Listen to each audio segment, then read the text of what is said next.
Fue prometida al poder, a la gloria. Un día, amaneció con la corona sobre su cabeza, el reino a sus pies, pero para ella, esa joya no fue sino el grillete más cruel. La llamaron la novia que fue reina por un día. Pero la historia que ocultaron, la que nadie se atrevió a contar, fue el macabro precio de su efímero reinado. Su destino no fue la traición, ni la pérdida del trono. Fue el horror indescriptible de una sentencia que superó cualquier fantasía de venganza. Aquel reino, seducido por la promesa de un nuevo amanecer, presenció no solo su coronación, sino el espectáculo más brutal que una mujer podría soportar. Antes de que la corona tocara su sien, antes de que el reino la viera como una efímera soberana, la joven era simplemente una promesa, un peón en el ajedrez de alianzas y ambiciones. Su belleza, que algunos describirían como etérea, y su linaje, aunque no siempre de sangre real directa, la convirtieron en una moneda de cambio valiosa. La historia la ha olvidado convenientemente, despojándola de un nombre propio para convertirla en el arquetipo de la inocencia sacrificada. Nacida en la periferia de un poder que anhelaba más, su infancia transcurrió entre las intrigas silenciosas de su propia casa, donde la supervivencia de la familia dependía de matrimonios ventajosos y lealtades mudables. Su educación no fue la de una futura reina, sino la de una esposa sumisa y fértil, destinada a asegurar una descendencia y consolidar pactos. Pero el destino, o la ambición de terceros, la arrastró a una órbita desconocida. Un matrimonio concertado, un compromiso sellado con promesas de vastas tierras y títulos, la elevó de su modesta posición a la deslumbrante, aunque peligrosa, anticipación de convertirse en consorte real. Las expectativas eran inmensas. Ansé esperaba que trajera estabilidad, que uniera facciones, que produjera herederos, que aseguraran la continuidad del linaje. Era presentada como el amanecer de una nueva era, para un reino fatigado por la guerra o la incertidumbre, una figura pura y esperanzadora que, en la imaginación popular y la propaganda de la corte, encarnaba la prosperidad venidera. La ilusión era perfecta, el cuento de hadas casi palpable, pero bajo esa superficie brillante, una red se tejía, una trampa letal, a la espera de su ascenso. Finalmente llegó el día, teñido de un falso esplendor. La coronación fue un espectáculo de boato y ritual, diseñado para impresionar tanto a la corte como al pueblo llano. Ataviada con sedas y joyas que pesaban más que su propio cuerpo frágil, la joven desfiló entre aclamaciones, su rostro una máscara de serena dignidad, aunque su interior, quizás, temblaba. Se proclamó su nuevo título, se juraron lealtades efímeras, y el sonido de las campanas pareció ahogar cualquier voz disidente. Pero mientras el reino se entregaba a la euforia de su nueva reina, los susurros en los pasillos de palacio eran más oscuros que las sombras. Cada sonrisa era un engaño, cada felicitación una puñalada velada. Su reinado fue un ballet macabro donde ella, sin saberlo, era el títere principal. Los ritos que la elevaban eran, en realidad, los mismos que la ataban a un destino prescrito por fuerzas invisibles. Los decretos que firmó, las bendiciones que impartió, y la ilusoria autoridad que ostentó, eran gestos vacíos, meras formalidades que daban legitimidad a un plan mucho más siniestro. Aquel día no fue un triunfo, sino el preámbulo de su caída, un telón de fondo para la traición que ya se gestaba, silenciosa y letal, bajo el manto de la celebración. Su corona, por un fugaz momento, no fue un símbolo de poder, sino la carnada perfecta en una trampa de oro. Detrás de la fachada de celebración,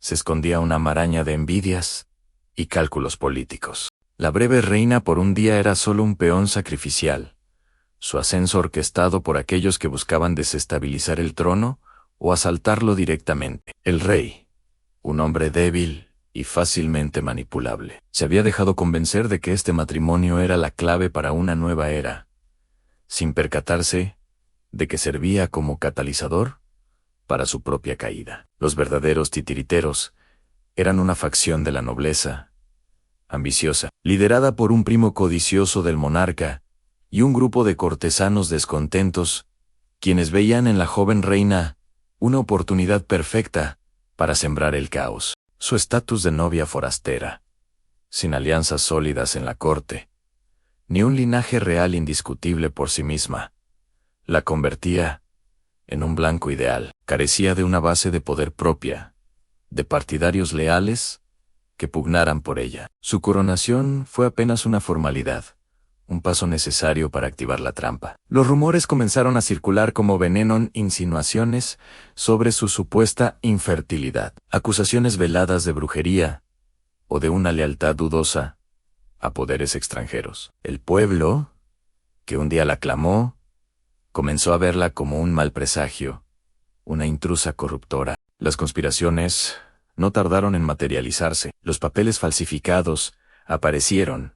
Las confesiones de siervos torturados que incriminaban a la joven reina brotaron como hongos. Su efímera corona no le otorgó protección, sino que la expuso, indefensa, a las fauces de aquellos que ansiaban el poder a cualquier precio. Su reinado, fugaz como una estrella fugaz, estaba condenado desde el principio. La caída fue tan rápida y brutal como inesperada. Una noche de tormenta, mientras el trueno resonaba sobre el palacio, arrastraron a la joven reina de sus aposentos. No hubo juicio formal, solo una farsa orquestada en las sombras, un tribunal compuesto por sus propios verdugos que ya habían decidido su destino. Las acusaciones de traición, brujería y conspiración volaron como flechas envenenadas, sin oportunidad de defensa. Sus súplicas y lágrimas fueron ahogadas por la risa burlona de sus captores y la indiferencia de un rey que había cedido a la presión y al miedo. El castigo diseñado no buscaba justicia, sino el terror. Su sentencia fue un testimonio del sadismo humano, una lección para cualquiera que osara desafiar el poder establecido. No sería la espada rápida del verdugo, ni el veneno discreto. Su destino sería público, doloroso y humillante, un espectáculo de crueldad que grabaría el nombre de sus torturadores en la historia. Fue despojada de sus vestiduras reales, su melena de seda cortada sin piedad y arrastrada por las calles, no para ser exhibida como reina, sino como un monstruo, una lección viviente de lo que le esperaba a quien traicionara al reino. El horror de lo que vendría superaba con creces la traición misma. La indignidad y el sufrimiento que le aguardaban harían que la pérdida de la corona pareciera un consuelo. Las consecuencias de este acto de barbarie resonaron por todo el reino, aunque de formas complejas y a menudo contradictorias. La ejecución pública no consolidó la paz prometida por los conspiradores, sino que sembró una semilla de terror y desconfianza. En la corte, la purga de la reina por un día sirvió como una advertencia brutal.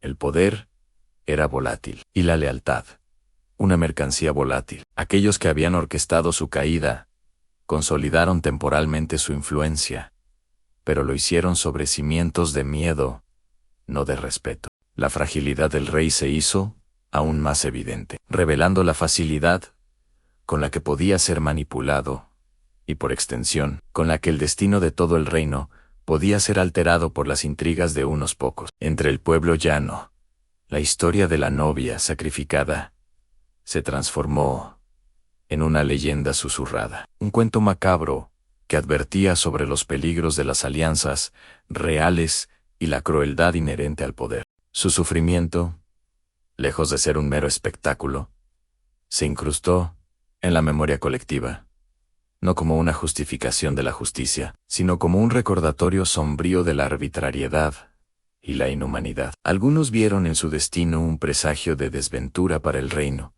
mientras que otros, adoctrinados por la propaganda, la consideraron una justa penitencia. Pero la cicatriz que dejó en la conciencia de la nación fue profunda y duradera, una marca imborrable de un día en que la justicia fue eclipsada por la barbarie. Estas historias parecen lejanas, vestigios de un pasado oscuro que creemos superado, pero ¿Acaso no resonan en las intrigas políticas de hoy, en las fake news que construyen y derriban reputaciones, o en la facilidad con la que una figura pública puede ser vilipendiada y deshumanizada? La ambición, el miedo y el insaciable deseo de poder son demonios que no han desaparecido, simplemente han cambiado de vestuario. La brutalidad de aquel pasado, encarnada en el destino de esta joven reina, nos obliga a mirar más allá de la pátina civilizada que cubre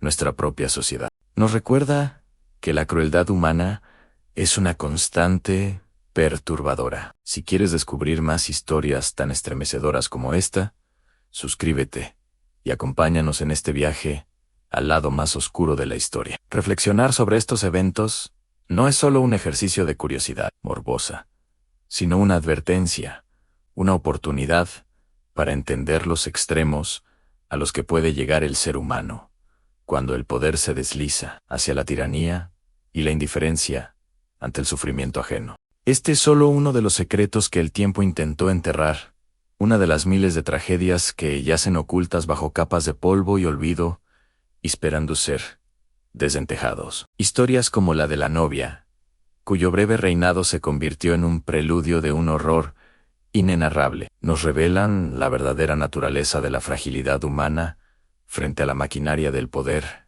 sin escrúpulos. Cada relato que compartimos es una ventana a un pasado donde el destino podía ser sellado por un capricho, una intriga o la simple indiferencia. No se trata solo de registrar hechos, se trata de sentir el escalofrío de una época donde la tortura era un arte y la ejecución un espectáculo. Si quieres seguir explorando las torturas y horrores más impactantes de la historia, desvelando las facetas más brutales y perturbadoras de la condición humana, suscríbete y sé parte de Historias de Torturas. Aquí, cada historia es un espejo que refleja la sombra más oscura del alma humana, un recordatorio de que el pasado, por más cruel que sea, nunca está verdaderamente enterrado, y su eco resuena hasta nuestros días.